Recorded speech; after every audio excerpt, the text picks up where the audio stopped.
नमस्कार दोस्तों, बाल टू बेंच एकेडमी में आप सबका हार्दिक स्वागत है। आज हम चर्चा करेंगे उत्तर प्रदेश राजस्व संहिता 2006 की धारा 63 एवं धारा 64 के संदर्भ में। दोस्तों, अगर आप लोगों ने अभी तक अपने बेयर एक्ट नहीं खोले हैं तो पहले आप अपना बेयर एक्ट निकाल लाइए और उसमें सेक्शन 63 एंड 64 खोल लीजिए। दोस्तों, पहले हम बेयर एक्ट से पढ़ेंगे और फिर उसको साथ में समझते भी चलेंगे। धारा 63 में ऐसी भूमि जिसे आबादी स्थलों के लिए आवंटित किया जा सकता है उसका प्रावधान किया गया है। Land which may be allotted for आबादी साइट्स। और धारा 64 में आबादी स्थलों का आवंटन किया गया है। धारा 63 और धारा 64 पर आगे बढ़ने से पहले मैं आपको एक हिंट देना चाहता हूं ताकि धारा 63 और धारा 64 के संदर्भ में आपके माइंड में एक पिक्चर बन जाए। देखिए, धारा 63 में तो वह भूमि बताई गई है जिन्हें आबादी स्थलों के लिए आवंटित किया जा सकता है। आबादी स्थल समझ रहे हैं ना, जो रिहायशी इलाके होते हैं, तो ऐसी भूमि जिन्हें आबादी स्थलों के लिए आवंटित किया जा सकता है। और धारा 64 में यह बताया गया है कि जो धारा 63 में भूमि आवंटित की जाएगी आबादी स्थलों के लिए, उसमें वरीयता क्रम क्या रहेगा, किन लोगों को वरीयता दी जाएगी। मतलब धारा 63 तो भूमि से संबंधित है कि किस भूमि को आबादी स्थलों के लिए आवंटित किया जा सकता है, और धारा 64 में व्यक्ति से संबंधित है कि किन व्यक्तियों को वह भूमि प्रदान करने में वरीयता प्रदान की जाएगी। तो धारा 63 और धारा 64 की एक पिक्चर आपके माइंड में बन गई होगी कि धारा 63 में तो यह बताया गया है कि कौन सी भूमि जो है आबादी स्थलों को आवंटित की जा सकती है, और धारा 64 में यह बताया गया है कि जो भूमि आवंटित की जाएगी उनमें किन किन व्यक्तियों को वरीयता दी जाएगी। ठीक है, अब हम आगे बढ़ते हैं। धारा 63 की उपधारा 1 देखिए। उप जिलाधिकारी स्वप्रेरणा से या भूमि प्रबंधक समिति के संकल्प के आधार पर धारा 64 में विनिर्दिष्ट व्यक्तियों को आवंटन के लिए आबादी स्थलों की व्यवस्था करने हेतु निम्नलिखित श्रेणी की भूमि चिन्हित कर सकता है। देखिए, यहां पर यही बात आ गई। अब यहां पर क्या है, उप जिलाधिकारी या तो स्वप्रेरणा से या फिर भूमि प्रबंधक समिति के संकल्प के आधार पर the sub divisional officer may of his own motion और on the resolution of the भूमि प्रबंधक समिति। ठीक है, धारा 64 में जो व्यक्ति बताए गए हैं उनको आवंटन के लिए आबादी स्थलों की व्यवस्था करने हेतु निम्नलिखित श्रेणी की भूमि चिन्हित कर सकता है। ठीक है, अब इसमें सबसे पहले कह रहे हैं धारा 59 की उपधारा 2 के खंड का के अधीन किसी ग्राम पंचायत को सौंपी गई या सौंपी हुई समझी गई समस्त भूमि। अब जो धारा 59 की उपधारा 2 है और इसका खंड 1 है, इसमें क्या दिया गया है, कुछ ध्यान आ रहा है आपको? इसमें यह था किसी जोत या बाग में तत्समय समाविष्ट भूमि के सिवाय भूमि जो खेती योग्य हो, यानी कि अगर किसी व्यक्ति का कोई खेत है या कोई बाग है, उसमें समाविष्ट भूमि के सिवाय जो भूमि खेती योग्य होगी उसे धारा 59 में कोई राज्य सरकार किसी ग्राम पंचायत को हैंडओवर कर सकती है। जैसे आप है, मान लीजिए आप किसान हैं, आपका एक खेत है और आपने एक जमीन खरीद के उस पर बाग भी लगा रखा है फलों का, तो क्या आपकी भूमि को राज्य सरकार ग्राम पंचायत को हैंडओवर कर सकती है? नहीं कर सकती, क्योंकि वो तो आपकी प्राइवेट भूमि है ना। इसीलिए धारा 59 की उपधारा 2 के खंड 1 में कहा गया है कि किसी जोत या बाग में समाविष्ट भूमि के अलावा ऐसी भूमि जो खेती योग्य होगी वो दे सकती है राज्य सरकार। तो आपको यहां पर धारा 59 की उपधारा 2 का खंड 1 तो समझ में आ गया ना। अब हम एक बार फिर से इसको समझ लेते हैं। इसमें कह रहे हैं धारा 59 की उपधारा 2 के खंड 1 के अधीन किसी ग्राम पंचायत को सौंपी गई या सौंपी हुई समझी गई समस्त भूमि। यहां तक हमें समझ में आ गया। आगे कह रहे हैं इस संहिता के किसी अन्य उपबंध के अधीन ग्राम पंचायत के कब्जे में आने वाली समस्त भूमि, यानी कि जो हमारा ये यूपी रेवेन्यू कोड 2006 है, इसका कोई भी प्रोविजन हो, उसके अंतर्गत अगर ग्राम पंचायत के कब्जे में कोई भूमि आ रही है तो वह भी, मतलब उस भूमि को भी आबादी स्थलों के लिए आवंटित किया जा सकता है। अब आते हैं उपधारा 2 पर। इसमें कह रहे हैं इस संहिता के किसी अन्य उपबंध में या उत्तर प्रदेश पंचायत राज अधिनियम 1947 में अंतर्विष्ट किसी बात के होते हुए भी भूमि प्रबंधक समिति उप जिलाधिकारी के पूर्व अनुमोदन से निम्नलिखित श्रेणी की भूमि को भवन निर्माण के प्रयोजनों के लिए आवंटित कर सकती है।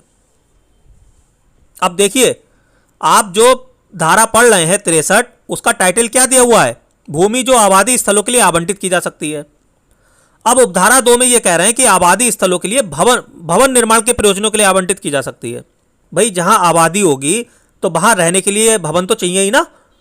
तो इसी संदर्भ में यहां पर प्रावधान किया गया है कि लैंड मैनेजमेंट कमेटी एसडीओ से परमिशन लेगी और उसके बाद में निम्नलिखित श्रेणी की भूमि को भवन निर्माण के प्रयोजनों के लिए भी आवंटित कर सकती है, यानी कि मकान बनाने के प्रयोजनों के लिए भी आवंटित कर सकती है।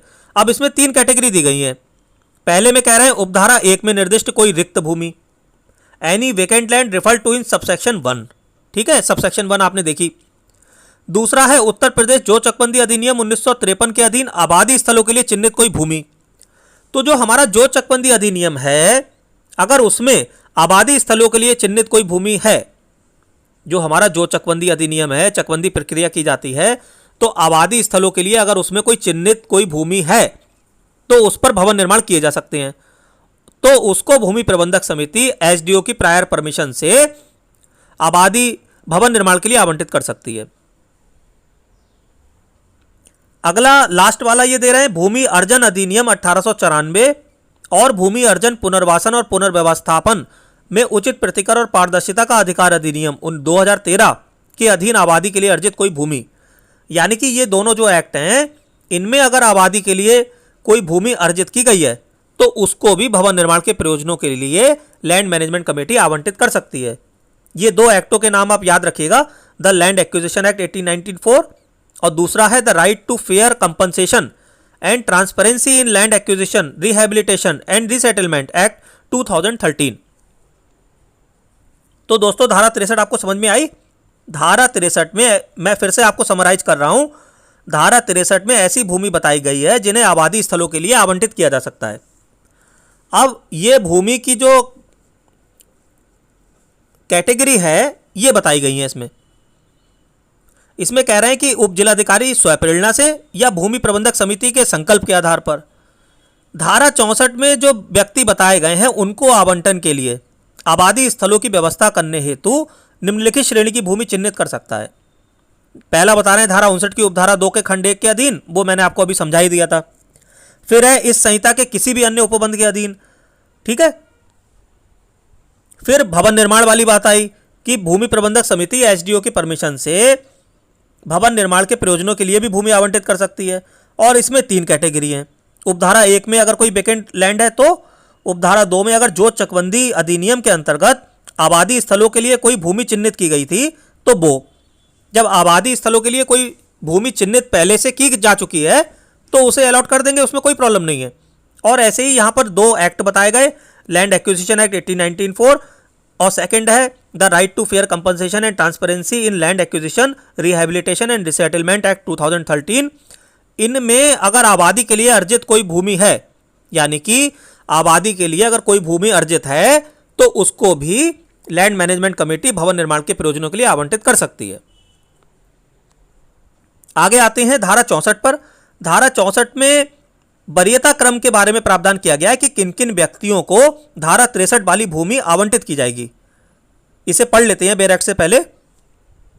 धारा 63 में निर्दिष्ट भूमि का आवंटन करने में निम्नलिखित वरीयता क्रम का अनुपालन किया जाएगा।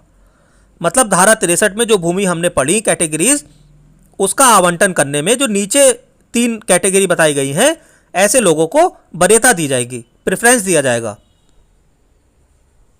अब इसमें पहला कह रहे हैं ग्राम सभा में रहने वाले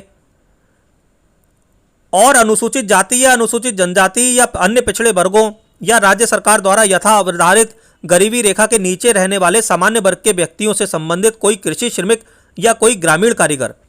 देखिए इसमें क्या है, जो हमारी ग्राम सभा है, हमारा गांव है, हमारी गांव में जो ग्राम सभा है उसमें रहने वाले जो कृषि श्रमिक हैं, एग्रीकल्चरल लेबरर या कोई ग्रामीण कारीगर है, विलेज आर्टिशियन, तो उनको वरीयता दी जाएगी।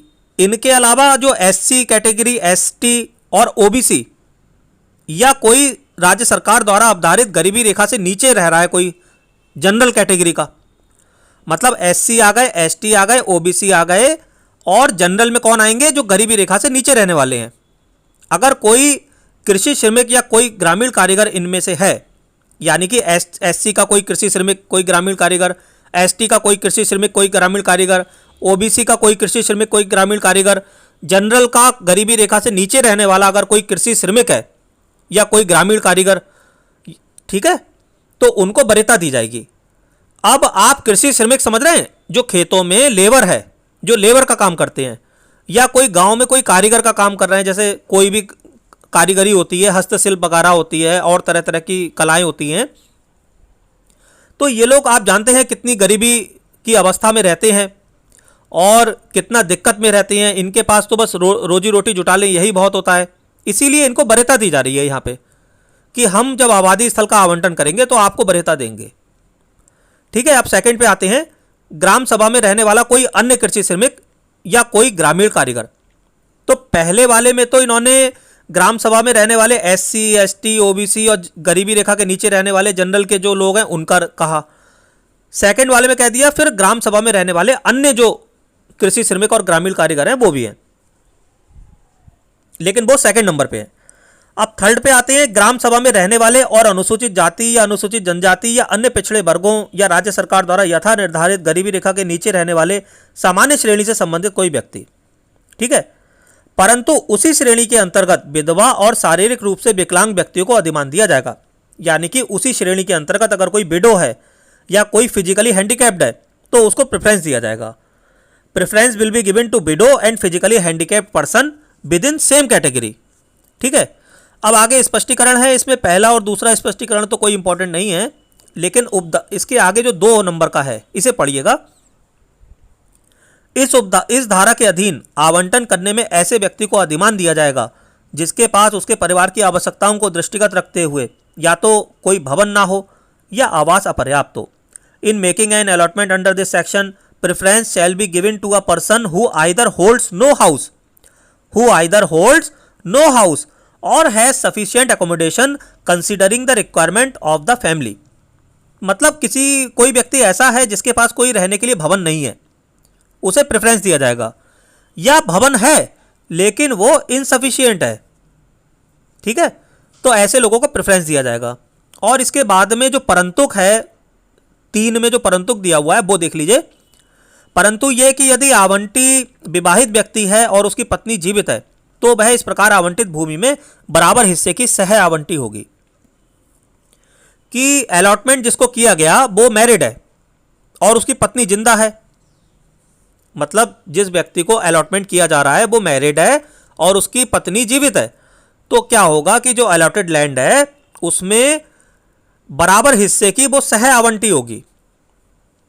मतलब जैसे जो जमीन है तो एक तरीके से दोनों बराबर के मालिक होंगे, पति पत्नी, ये बात इसमें बता रहे हैं।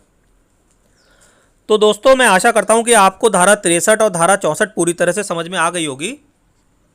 मैं अगर धारा 63 और धारा 64 को आपके लिए समराइज करूं तो धारा 63 में ऐसी भूमि बताई गई है जिनको आबादी स्थलों के लिए आवंटित किया जा सकता है।